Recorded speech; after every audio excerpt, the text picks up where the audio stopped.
కొత్తవాడ మహంకాళి ఆలయం చుట్టూ ఇటీవల నిర్మించిన నూతన ప్రహారీ కూడా మా ఇంటి ముందు ఉందని, మా ఇంటికి దారి లేకుండా పోయిందని తొలగించాలని మున్సిపల్ అధికారులను హైకోర్టును ఆదేశించడం జరిగిందని, దానికి హైకోర్టు వారు ఇచ్చిన తీర్పుకు అనుగుణంగా గుడిని కాకుండా గుడి చుట్టూ ఇటీవల నిర్మించిన ప్రహారీ గోడను మాత్రమే తీసేయాలని ఇంటి యజమానులు కోదారు శ్రీనివాస్ కోరుతున్నారు. తాతల ఆస్తి ఇంటి ముందు ఈ ఆలయం గోడ కట్టడంతో మాకు జీవనోపాధి పోయిందని మొరపెట్టుకున్నారు. గుడి ప్రహారీ గోడ తీసేయాలని, ఓడర్ తీసుకొస్తే గుడిని కూల్చివేస్తున్నారని, రాజకీయం చేసి హత్యప్రచారం చేస్తున్నారని ఆరోపణ చేస్తున్నారని, నేను ఒక హిందువునే, నేను చిన్నప్పటి నుంచి ఈ దేవుణ్ణి ప్రార్థిస్తున్నాను, అలాంటి నాకు ఇటీవల ప్రహారీ గోడ నిర్మించి నన్ను ఇబ్బందులు గురి చేస్తున్నారని, గుడిలో పూజలు నిర్వహించి అయ్యగారు నాపై వ్యక్తిగతంగా ఏదో మనసులో పెట్టుకుని ఏదో చేస్తున్నారని, గుడి విషయంలో తమకు న్యాయం చేయాలని ఎమ్మెల్సీ సారయ్య కాళ్ళు పట్టుకుని మరీ అడిగినా పట్టించుకోకుండా మేము రాజకీయం చేస్తున్నామంటూ ఆరోపించారని, మా ఇంటికి దారి లేకుండా పోయిందని, తక్షణమే అధికారులు స్పందించి ప్రహారీ గోడను తీసివేసి మా ఇంటికి దారి ఇవ్వాలని వారు కోరారు. నా పేరు కోదాడు శ్రీనివాస్. నేను గత 60 సంవత్సరాల నుండి ఇళ్ళనే ఉన్నాను. నేను పుట్టాను, ఇళ్ళనే పెరిగాను.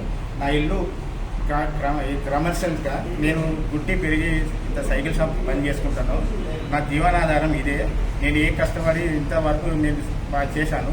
నా గుడికి నాకు ఇటీవల నాకు ఈ గోడను కట్టేసరికి నాకు గోడ దారి లేకుండా అయిపోయింది. నాకు లోన్ ఉన్నది, దానికి 30 లక్షల లోన్ ఉన్నది. నేను దానికి కట్టుకోవాలి, నాకు ఆధారం లేదు. దీనివల్ల నాకు చాలా సఫర్ అవుతున్నాను. నాకు కిరాయిలు వస్తలేవు, ఏది లేదు. నాకు నన్ను ప్రచారం చేసి తప్పుడు ప్రచారం చేసి నన్ను ఈ మొత్తం నేనేదో గుడి తీసేసుకుంటున్నానని నన్ను ప్రచారం చేశారు. దీనివల్ల చాలా ఇబ్బంది అవుతుంది. అందరూ రాజకీయ నాయకుల దగ్గర పోయినా ఎవరు కూడా నాకు సహకరియలేదు.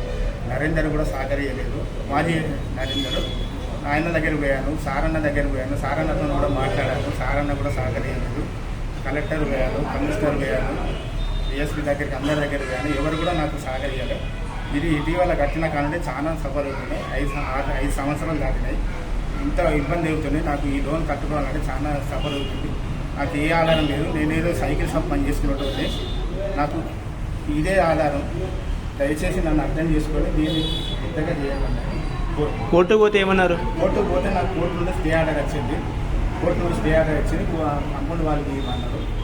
అంతే. దాని గురించి దాన్ని గుడినే తీసుకురావాలని నన్ను ప్రచారం చేశారు. అధికారులు ఏం చేయలేకపోతున్నారు. వాళ్ళని ఏం చేయమంటారు? అధికారులను ఏం చేయమంటారు? నా కంపౌండ్ వాళ్ళని తీసేయమని నేను వాళ్ళని కోరుకుంటున్నా. దీన్ని కోర్టు వచ్చిన ఆర్డర్ ప్రకారమైనా నాకు కంపౌండ్ వాళ్ళు తీసేయాలని పేరు చెప్పచ్చు. చెప్పండి.